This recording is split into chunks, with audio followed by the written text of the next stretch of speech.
sa pinggiring kali kang matoake moeng kalomongso lan kotonge tanate along kokro ing anggo rarugat ngrepoti tansah lestari kanten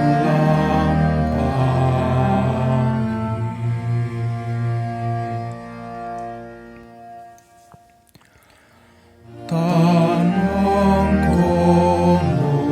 munggo wong turoko nanging ler rambut kaboreng angin ora bisa tulus ing pangadilan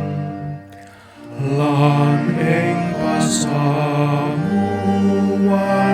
para mursid wong mursid rinaksa ing pangeran